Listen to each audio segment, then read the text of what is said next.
Okay, section 4.2, the scoping document includes a preliminary set of issues that we've identified from the information in the pre-application document to analyze in our NEPA document.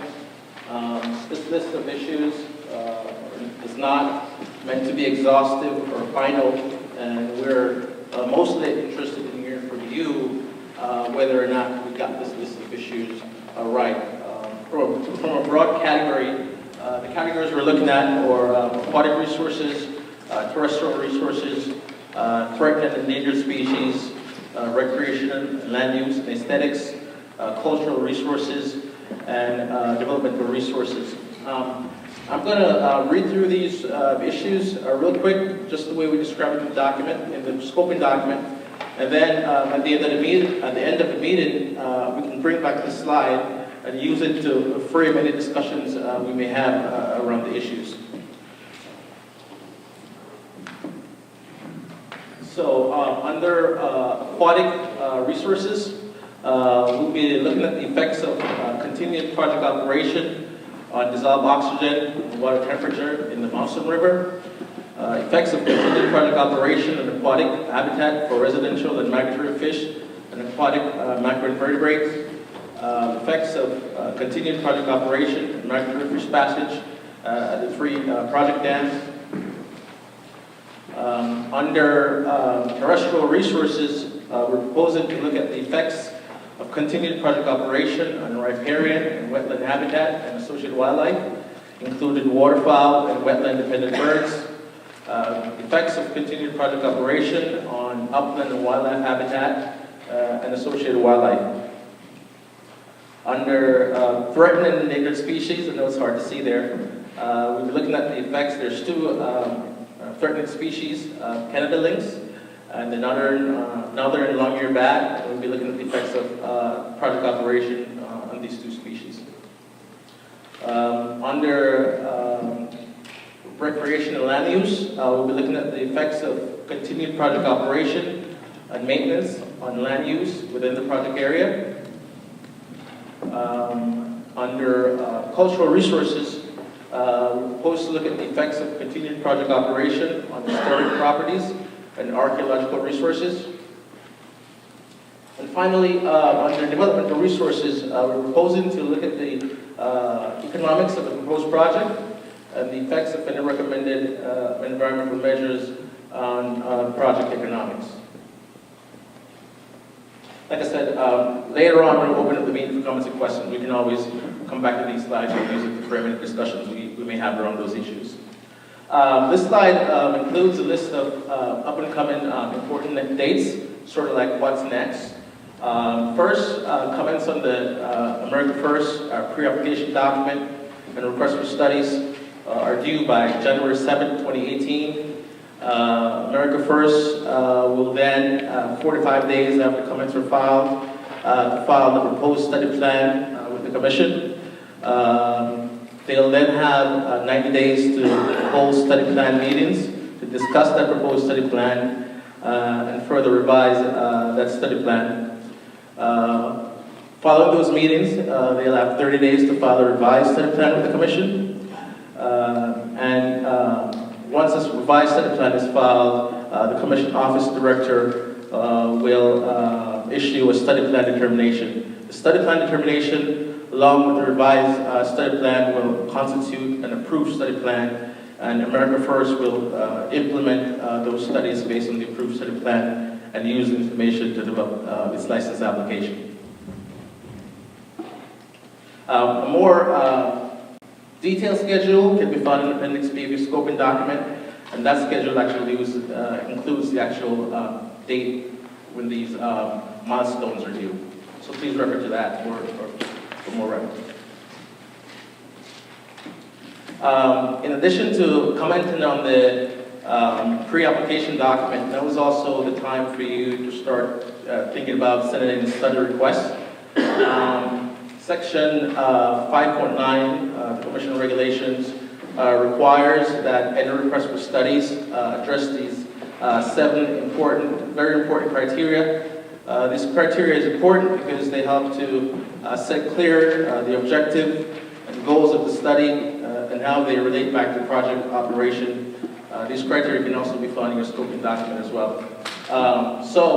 Just to go through them real quickly, if you're planning to send in a study request, please make sure you describe the goals and objectives of the study, explain relevant resource management goals, explain the relevant public interest considerations, describe existing information and the need for more information, and this one is actually very important. Explain the nexus between project operation and the effects of how the results of the study would inform a license requirement. Describe study methodology and how it's consistent with accepted practices. And finally, describe the level of effort and cost and why alternative study would not suffice. This slide talks about how you can stay involved. FERC has a number of web resources to help you navigate the licensing process. The first one is our main website, which includes the licensing portion, www.ferc.gov. It includes an overview of the project licensing program. It also includes a summary list of issued licenses and permit.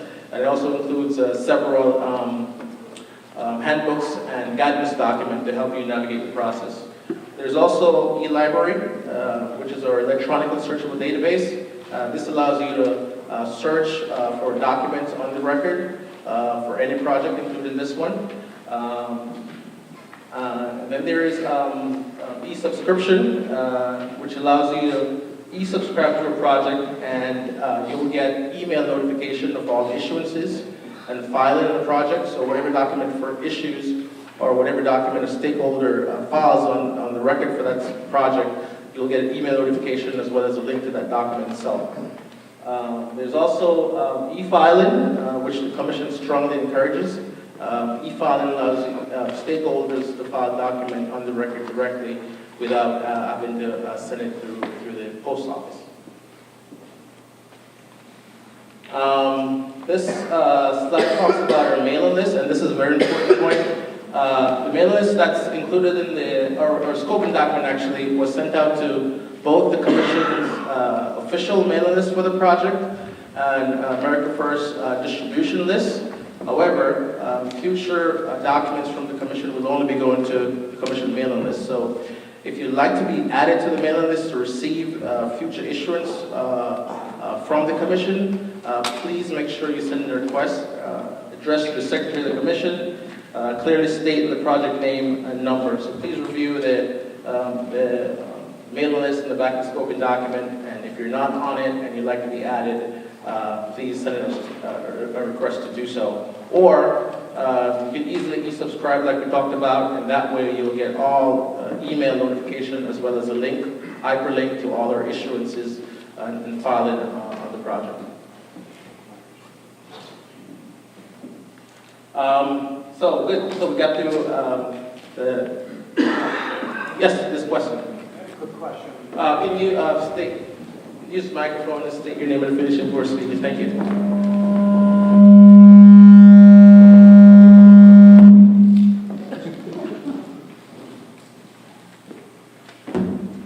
Hello.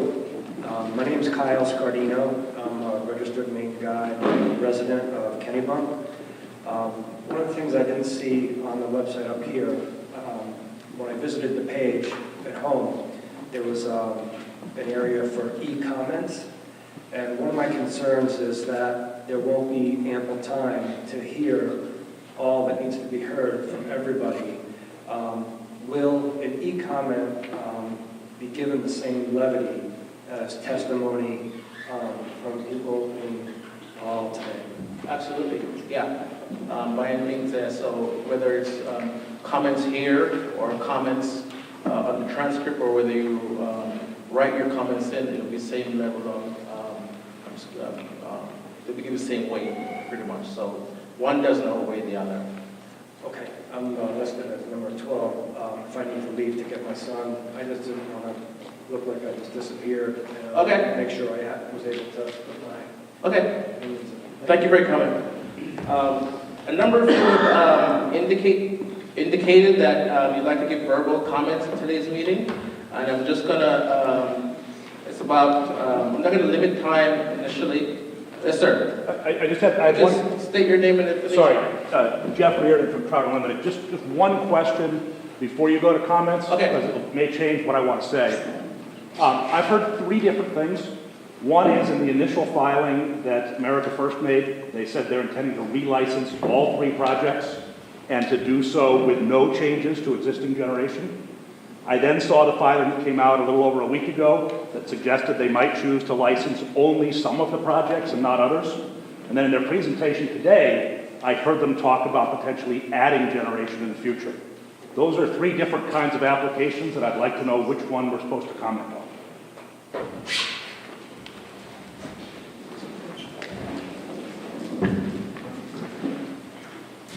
Okay, thank you very much.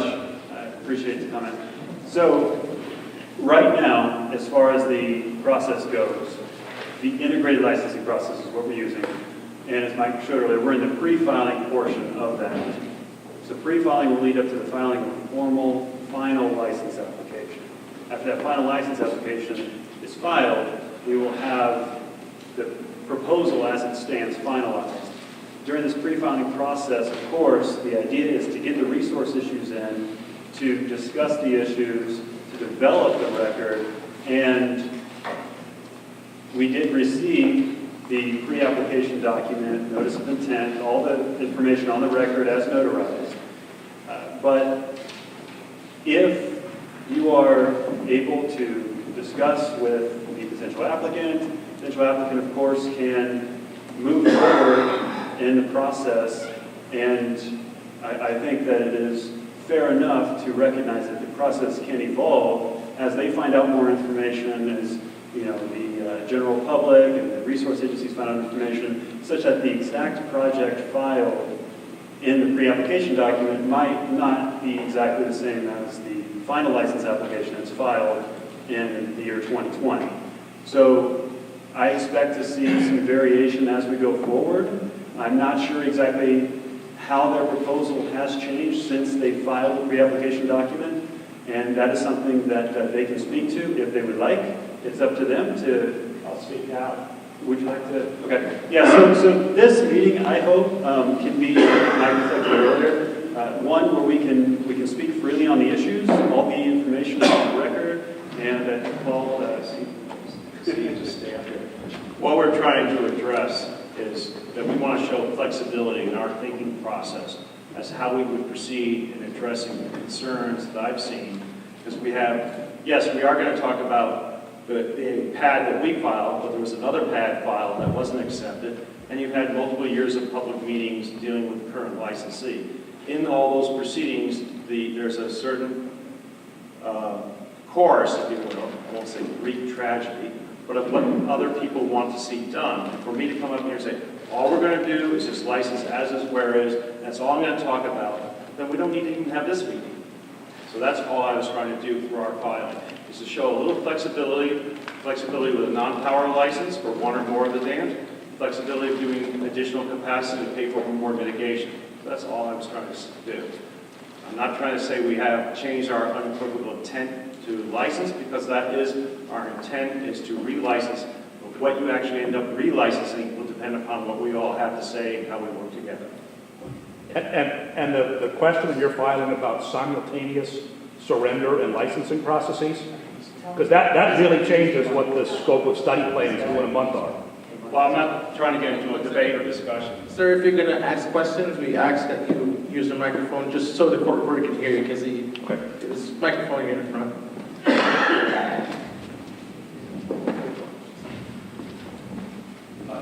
Again, I'm looking at about a 4-week period to write study plan requests that are due in early January, and a filing you just made about a potential simultaneous surrender.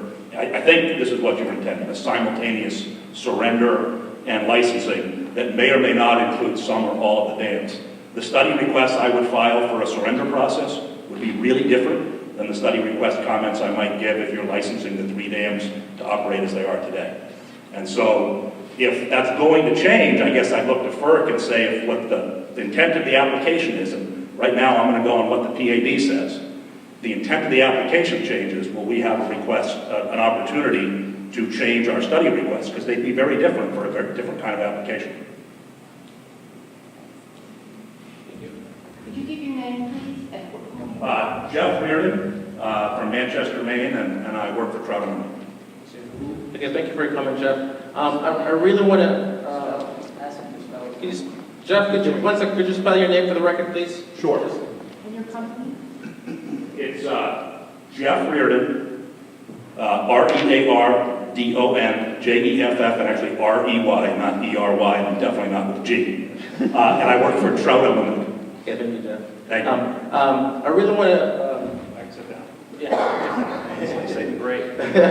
Spelling bee? I really want to get through the resource issues that we talked about earlier, and I want to, before I get into going over, start calling out names of those of you who said you plan to give verbal comments. I just want to bring back the slide about the resource issues that were in the scoping document and ask if there's any specific questions on those resource issues, because at the end of the day, that is the purpose of this meeting. So does anyone have any specific questions about the resource issues that we're planning to analyze in our NEPA document? Yes, could you?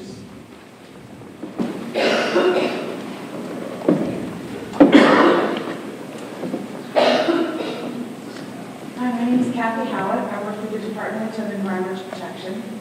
And there were no studies proposed for water quality resources. And so I just wanted to make sure that you all know and that the applicants know that in order for FERC to issue a license, the state needs to certify that the project as proposed meets Maine's water quality standards. And so the department will be proposing studies going to undertake that. We'll be able to do that. We'll give you that information and the protocols for those standards. Thank you. Are there additional questions on the resource issues? Yes, sir.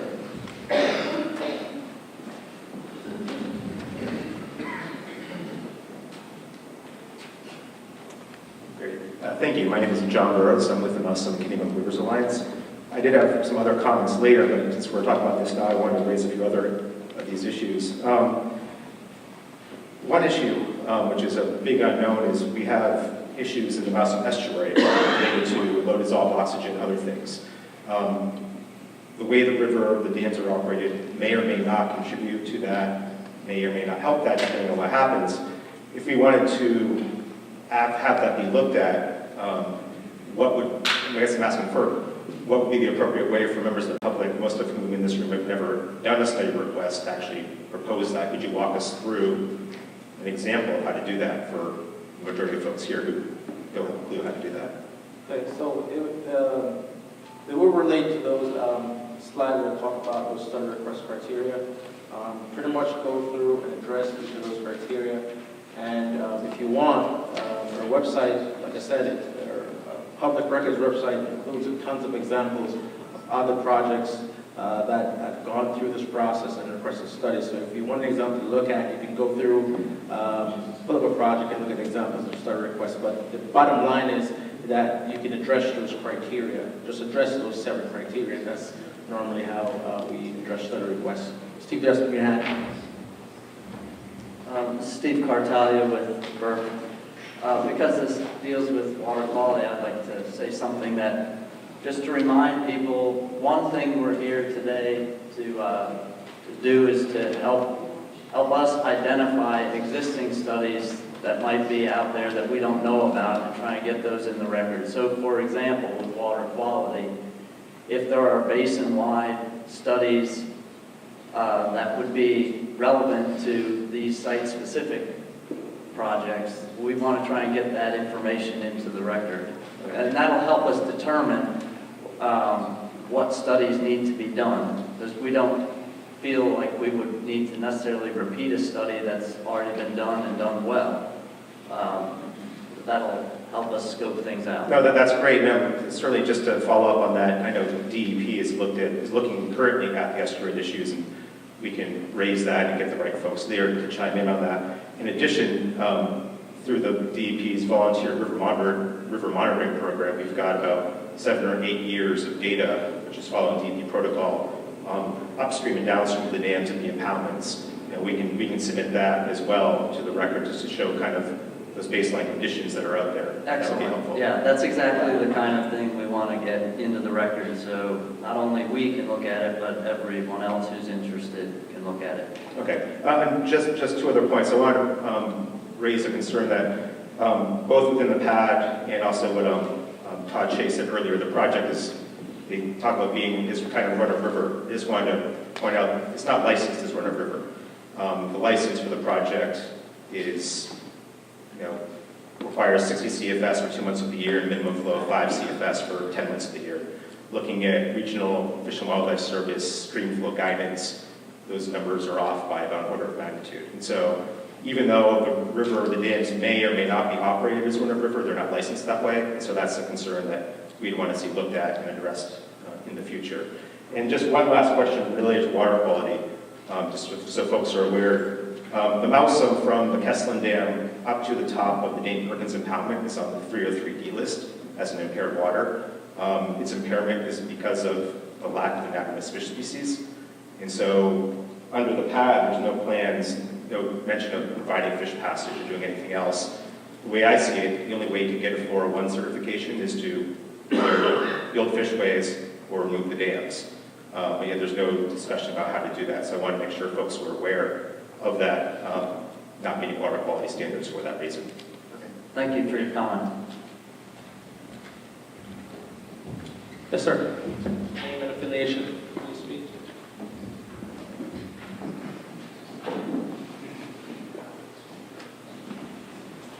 Just to remind folks, we're okay. Please spell your name for the court reporter too. Just so Did you say spell? Yeah, you can.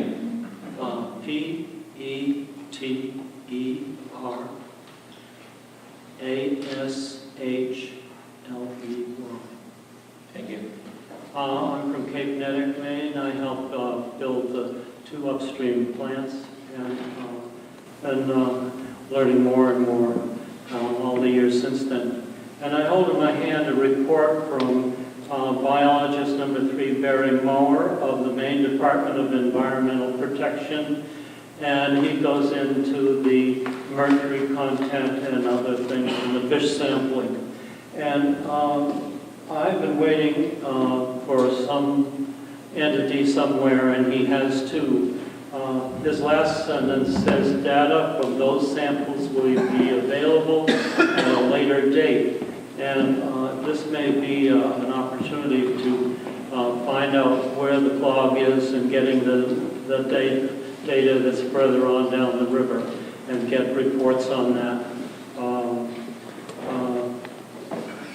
Barry Mower is as I said, a biologist with the Maine Department of Environmental Protection in Augusta, Maine.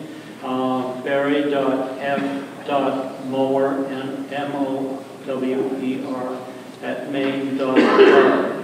Telephone 207-215-0291.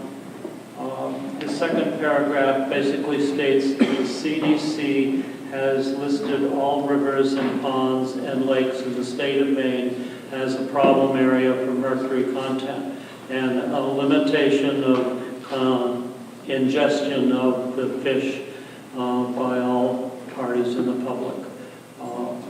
If you want a copy of this, I'll be able to give it to you at a later time. Okay, thank you. The last data there has to do with the PFCs. It's a group of compounds, around 200 or so, that's highly persistent and mobile chemicals that may have many specialized industrial commercial uses, and he goes on to state some. And so this is coming basically out of the effluent into Estes through a pipeline from the sewer plant. Okay, thank you.